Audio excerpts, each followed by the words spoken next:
welcome to another review session of the Fragments of Silicon. Up this week are three games, the first of which is a game called Jelly Blocks. The name is kind of indicative of the game as a whole, because this is basically squishy Tetris. Weird sort of squishy. Tetris. Yeah. Tetris aesthetic match 3 puzzle stuff, but yeah. Yeah, it's a falling blocks game, and the main draw of everything is the fact that you're basically dealing with blocks of gelatin here. Like, they have the consistency of Jell-O. It's like, it's certainly not like jelly that you put on your bread spread, because that's a bit different. This is acting more like you put in a Jell-O mold, and that factors into how you handle everything, and because the blocks don't just lock into place once you put them down. They stretch, they bounce, they move in weird ways. They do freeze in place after a little bit. Oh, and they don't need to be constantly in contact for the 3-block elimination to happen. They just need to touch for a certain amount of time. Yeah, but they do need to touch. Like right now, there was like a block of 3 blues that were separated and by an orange. Like, close is not counted in this game. You actually have to touch the blocks for it to count. Which is sort of where that bar at the top of the screen comes into play, because the blocks freeze after they hit the ground and settle a little. So when the meter at the top fills up by eliminating blocks, it unfreezes. There we go. It unfreezes the existing blocks, which allows them to settle, and sometimes you can smush things together to make longer combos then. Yeah. And that's about it, honestly. I'm like, this is a very simple puzzle game that I'll give it. Its gimmick is pretty unique. Like, I can't think of another falling blocks puzzle game that does this particular bent. But I'm like, as far as actual content, there's only 2 modes right now. That is challenge mode and Zen mode. Zen mode is, it's infinite mode, but it never speeds up. Or anything. It's, the casual affair. It's what you'd expect out of a mode called Zen. Challenge mode here, well, it's like you've got, it's timed, the blocks fall faster. It follows the rhythmic conventions of other falling block puzzle games. And that's it. Like, I'd say the biggest thing that's missing here is some sort of multiplayer mode. Like, maybe that was a question of resources, maybe that was a question of development time, whatever. I'm not sure how trash blocks would work in this setup. Yeah, it's like I said, it may be the concept itself doesn't lend itself well to multiplayer mode, but, it's something I can't ignore because, most falling block puzzle games have a multiplayer mode of some kind. It's one of those expected things of the genre, not just like at this point, but, that's going back to Tetris. It was one of the major dints against NES Tetris from Nintendo. That had no multiplayer mode. Game Boy version did, but it's like, it could be because that the trash blocks might not have worked. I mean, that's really the kind of thing that you find out from a developer interview. But we have not scheduled. But they are, this game is in a release state, but they are doing updates. Like the latest update of which is controller support. which is good because playing this game with a keyboard is awkward. Very, very. Yes.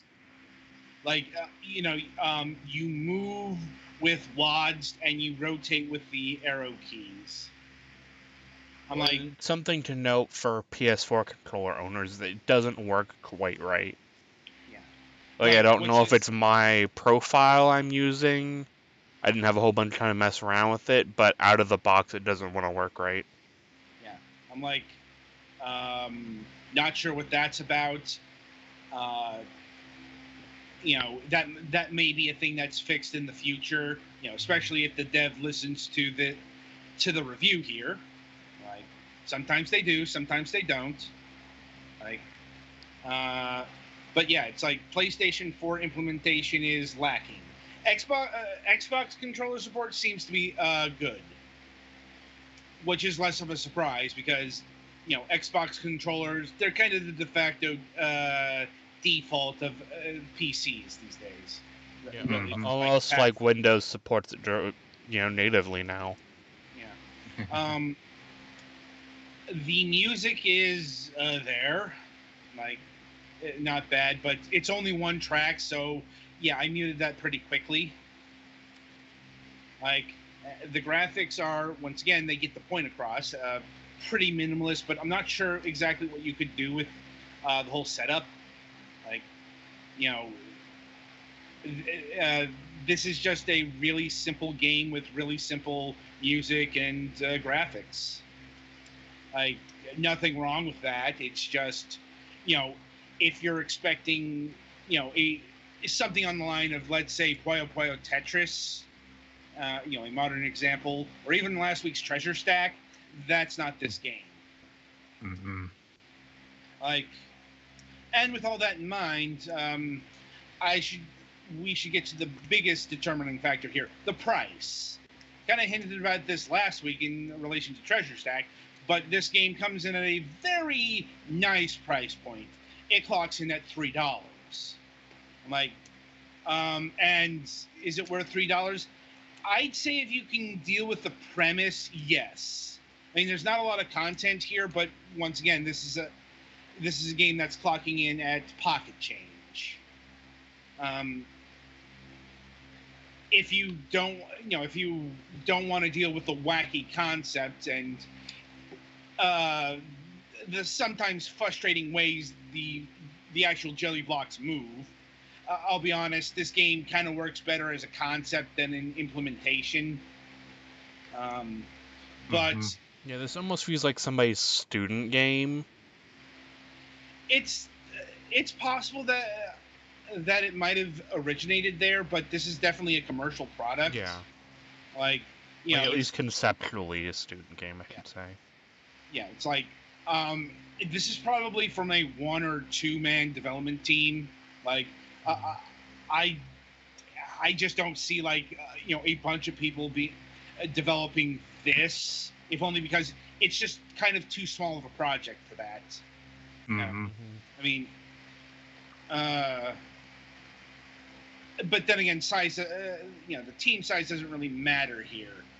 As far as price point, it is, no pun intended, on point.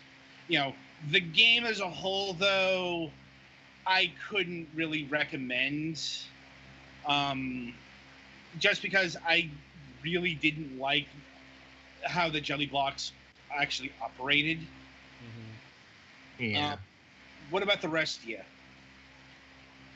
I'm kind of in a similar boat, but bear in mind I'm also a very, very avid Tetris player.